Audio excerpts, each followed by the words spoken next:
Alright, welcome back to Missing Persons TV. I'm Brian Ladd with my co-host Deborah. Today is Tuesday, October 6, 2009, 10:44 p.m. We have two cases to discuss tonight. They are case number 817, Mia Hayes, and case number 818, Kaila Morris. We're going to be doing an update for Adji Desir, which is case number 648. Before we get started, I have Deborah on the phone with me. Deborah, how you doing? I'm doing fine. How are you doing tonight? Good. Thanks to a couple people in our chat room, we have some new information for Adji Desir. We're going to go ahead and cover that first. Adji Desir's case number 648. We opened it back in January of 2009. Adji Desir went missing from Immokalee, Florida on the 10th of January 2009. We have two pages of a lot of information we've posted so far for Adji. We've done a lot of work on this case. Deborah, what's the new information we have? Well, in chat, Eva and Sass, I believe are the ones that we're discussing, that someone by the name of Philip Desir is missing from Florida also. And he's been missing since February 7th of this year, which is less than a month after Adji went missing, because Adji went missing on January 10th. So, here, I don't know how common the last name Desir would be. Mm-hmm. But, in looking at the Charlie Project profile for Philip Desir and then Googling his name, we just, gathered the information we could gather to see if it has any bearing on Adji being missing. Okay, real quick, I was going to say, now Adji went missing from Immokalee. He went missing from where? This guy, Philip Desir, is missing from Palm Bay, Florida. Okay. Palm Bay is near Melbourne. Mm-hmm. And we did the map quest of it, and it was a little over 3 hours, I think. Yeah, I got it up right now. Yeah, I think it's a 3-hour drive. You'll see on the bottom is Immokalee where Adji Desir went missing. Philip Desir went missing from near Melbourne, right? Right, from what they call Palm Bay. And I didn't put a mileage up there. How many miles? You said it was like 170 miles? 171 miles. Okay, 171 miles. And he went missing about a month later after Adji Desir went missing. Correct? Correct. Okay. Now, what we did is we got his picture and compared it to Adji. Here is the first picture where Adji's smiling. I'm looking at that, and I do see some similarities. I'm no expert, though. To me, his nose looks just like it. And you see around his mouth, when he smiles, when they're both kind of smiling, you see how the cheek kind of makes like a circle. I don't know what the technical term for that is, but I see something there. What do you think? I'm not so sure I see it there, but I do see it in the other comparison. Okay. Diane was looking, and she was the one who suggested to use the other photo of Adji. Okay. Now, I did that. I just wanted to leave that up for a second just so everybody can look and make their own comparisons. I'm not sure if they're related or not, but they do have the same last name. They did go missing from Florida in about the same time. Right. That's some coincidences there. I think that we should look into, even though it probably means nothing. It's definitely worth looking into. So on the left is Adji Desir, on the right is Philip Desir. Desir is spelled exactly the same way, D-E-S-I-R. Okay, now here is the second comparison here. Okay, and it might take a second for you to see that. Now, what were you talking about in this photo? Yeah, this photo, I see resemblance with this one. Okay, you do? More so than the other one. I'm going to leave it up for a second.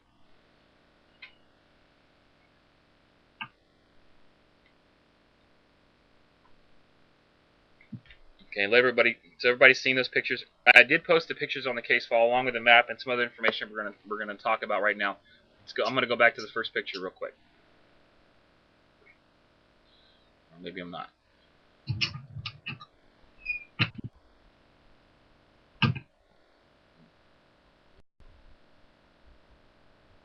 Okay, here's the first picture.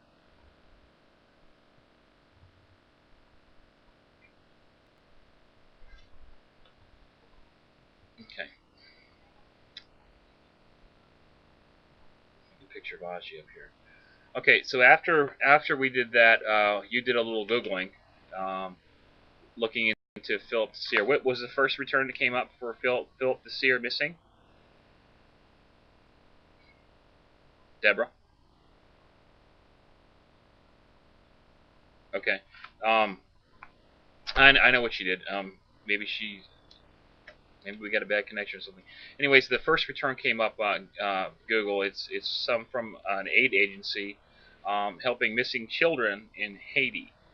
Um, that link is put up there. It's help for Haiti children, and then .com.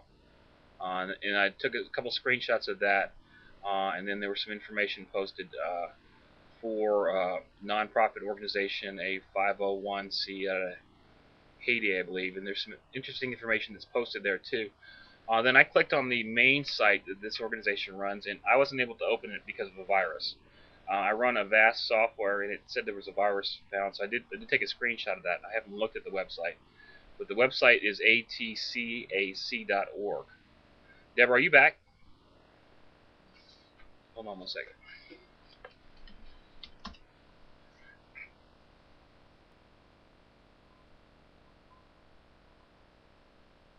Okay. Anyway, so I want to thank the people in the chat room for coming up with this information. I did copy and paste a little bit of the chat log when we referred to this information.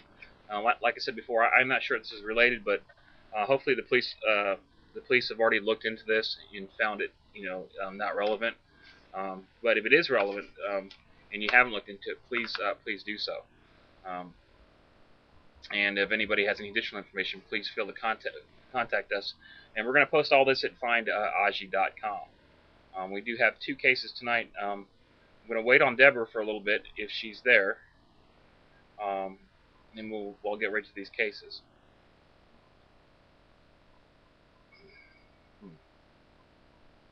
This is a little awkward. Okay. Well, I'll do the cases myself. The first case tonight is case number 817. This is for Mia Hayes. Let me get a picture up here.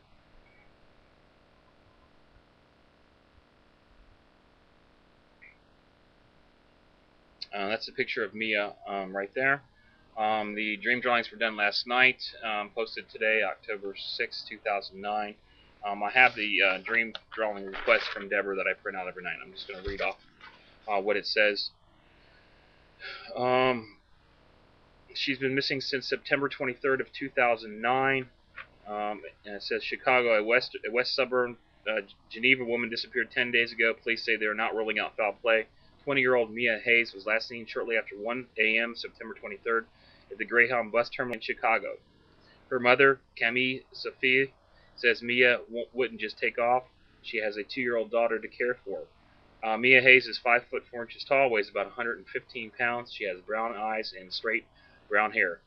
Her mom says the last time she spoke to Mia was on the way home from a house cleaning job in St. Charles. If you have any information for this case, please call the Geneva Police at 630-232-4736.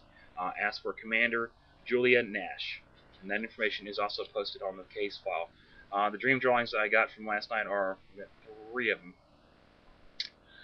The first one says adult bookstore. There's a drawing of this store. Looks like it may be a single story with some type of sign on the top. There's no words written on the sign, but it might be in like a sign here and then something behind it. It might be a building, a sign that actually be sticking out. And to me, it looks like there's a window, and I'm not really sure what that is on the right. The second one says she was drinking with him when he did it to her. Under the bed is the thumb drive. Hold on, Deborah's right back. And it says the number 19. Thumb drive. Now, thumb drive, I think I had one around here. This is, I think, is what it's referring to. That's just a thumb drive that they sell them all over. They store information on data, pictures, whatever. If the police haven't searched the bedroom, maybe where she went missing, or maybe do that. Look under the bed, look for some type of thumb drive. The number 19 might mean something. The next one says look in here, and that is some type of box. It could be a box with drawers on it, or it could be something that just kind of opens out. I'm not sure the significance of that. Looking at this information, I cannot tell you if me is alive or dead, but there's no death symbols or anything like that, so I'm hoping that she's safe. Moving on, we're going to go to the next case, and this is case number 818. And this is for Kaila Morris. Again, this is the thing from last night. I'm going to read to you this. This next case is for Kaila Morris. She's been missing since 9/17/2009. You will find Kaila's photo and stats below, as well as a picture attached. And that's from Deborah. Kaila Morris disappeared Thursday, September 17th, 2009. She was last seen leaving her home in Columbus, MS. I think that's Missouri. Around 8 p.m., she was last seen getting into a dark-colored van or SUV. Kaila is 21 years old, female, with dirty brown hair and green eyes. She is 5 foot 6 inches tall and weighs 230 pounds. She has the following tattoos: rose on her left toe, Celtic star and moon on tailbone, and 2 wolves on her left hip. Anyone with information regarding to Kaila Morris should contact Crime Stoppers at 662-494-0109. There is a reward for any information that may lead to the finding of Kaila Morris. There has also been an Amber Alert, and she's also been placed on the National Missing Persons list. Again, if anybody's information, please call Crime Stoppers. And again, you can always call 1-800-THE-LOST for any missing person case. The dream drawings I have for this one are, the first one says, was at the house. He followed her 2 blocks, and then green buckets. I don't know what that means. Something green buckets could be. I don't know. The next one says DR Airport, where track stop 37 hours. She's in Water Pine, and then the word brick buildings. And the next one is a drawing of a male. It says white man, 47, heavy set. He's got a tie on. There's a drawing of him up there. He looks like he's got basically he's bald. He's got a little hair right here. Wearing a tie. I don't see any distinguishing marks or anything like that. But I do think this guy actually followed her. Maybe took her near some type of airport. And I'm not exactly sure what the 37 hours means, but it says DR Airport where track stops. So looking for an airport, maybe some railroad tracks that just stop for no apparent reason or stop for any reason. I don't know. Looking at this, I don't know if she's alive or dead. I am going to ask for help on this case along with all the other ones, if I can get a hold of psychics or whatever. That's the information I have in this case. And again, with any missing person case, you can call 1-800-THE-LOST. And they will direct your call to the appropriate authorities. Definitely call the police on any case if you have even a suspicion that somebody that you've seen maybe some missing person that you've seen may be there or something like that. Call the police first. Don't take anything in law in your own hands, or of course do anything that's stupid. Call the police. I'm really interested about the Adji Desir case. You guys know we've been covering this for a long time. We do run the website findadji.com. This is a picture of his grandmother. Adji's going to be 7 years old here on the 15th of October. We're going to be doing a special show for Adji, and that will be on the 15th. I believe that's a Thursday. Again, if you have any information, if you want to help out in the forums, please let us know. You can write to us at anything you want. We can just put Deborah at Missing Person Forum will work, and let her know you want to help out. We'll make mod, post some information. We have hundreds and hundreds of cases that we do and we work on. Not just the dreams and psychic stuff. We follow up on everything we can. It's a busy job, and we do take this seriously. Like I said, we're on case number 817. That's 817 cases. I was just talking to Deborah a little earlier that since we covered Adji's case, we've done almost 200 cases after Adji, and they are all posted. If you go to that URL on top of the screen, you will see all the case files. And that's what we got. And we'll see you tomorrow night, 9 o'clock Eastern Standard Time on Missing Persons TV. Good night.